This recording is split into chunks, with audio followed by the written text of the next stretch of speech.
हाय दोस्तों, कैसे हैं आप सभी। मैं डॉक्टर अनव्यास फिर से अपने YouTube चैनल पर आप सभी का स्वागत कर रहा हूं और आशा कर रहा हूं सभी ठीक है, मस्त एंजॉय कर रहे हैं। फिफ्थ मोस्ट इंपॉर्टेंट क्वेश्चन पर मैं आ गया हूं। मार्केटिंग एनालिटिक्स का सब्जेक्ट चल रहा है अंतिम प्रहार की अपनी बहुत ही शानदार सीरीज। एक बड़ा क्वेश्चन अपने सामने आया है। देखो, या तो वो पूछ लेगा कि मॉडल ऑफ फोरकास्ट समझा दीजिए, जिसमें रिग्रेशन का मॉडल बार बार पूछा जाता है। रिग्रेशन क्या होता है? जब अपन दो वेरिएबल्स के बीच में, केवल दो वेरिएबल्स के बीच में रिलेशनशिप चेक कर रहे होते हैं, तो यह अपन रिग्रेशन को रिलेशन का यूज करते हैं। X on y, y on x, है ना।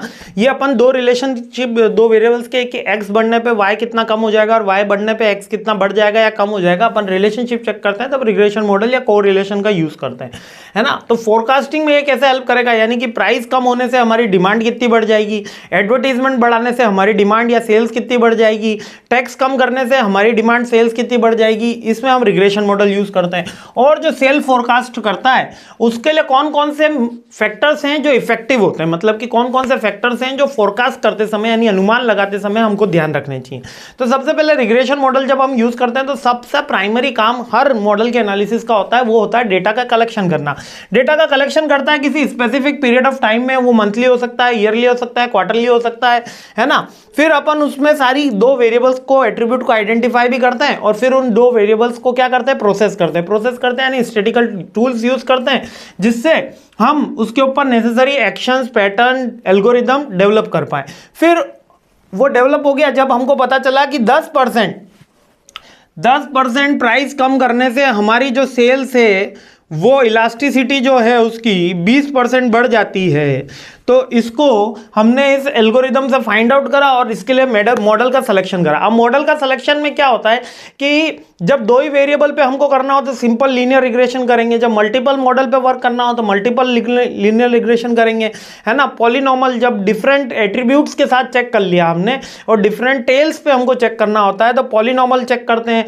टाइम सीरीज का भी एनालिसिस होता है और मशीन लर्निंग एल्गोरिदम ये लास्ट पार्ट के अंदर आता है जो अमेजोन और फ्लिपकार्ट यूज करते हैं, वो मशीन लर्निंग, जिसमें हमको देखने को मिलता है बाय टुगेदर या फ्रीक्वेंटली बाय, इसके जो सजेशंस दिखते हैं वो मशीन लर्निंग एल्गोरिदम से दिखते हैं।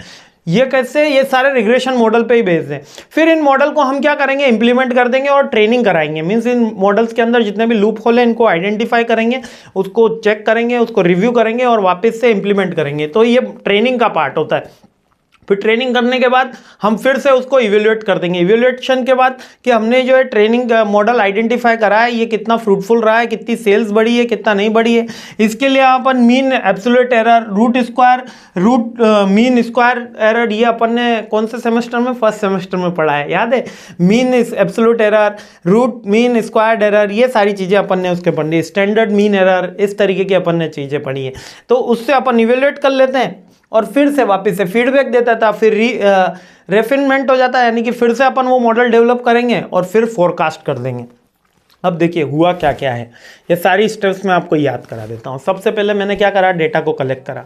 डेटा को कलेक्ट करने के बाद उसको एनालिसिस करा, फिर एक प्राइमरी मॉडल डेवलप करा, फिर प्राइमरी मॉडल को मैंने ट्रेन करा और फिर से उसको एनालिसिस करा, फिर मैंने उसको इंप्लीमेंट करा। इंप्लीमेंट करने के बाद फिर से मैंने उसको इवेल्युएट करा।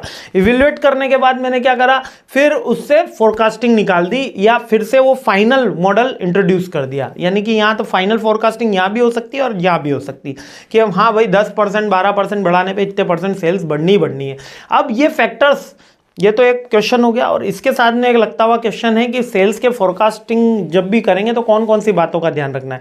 मार्केट के ट्रेंड का ध्यान रखना है, पास्ट सेल्स डेटा का ध्यान रखना है अपन को, है ना। कंपटीशन का अपन को ध्यान रखना है कि हम यदि प्राइस कम करेंगे तो सामने वाले ने भी प्राइस कम कर दी तो अपने इतनी सेल्स बढ़ने वाली नहीं है।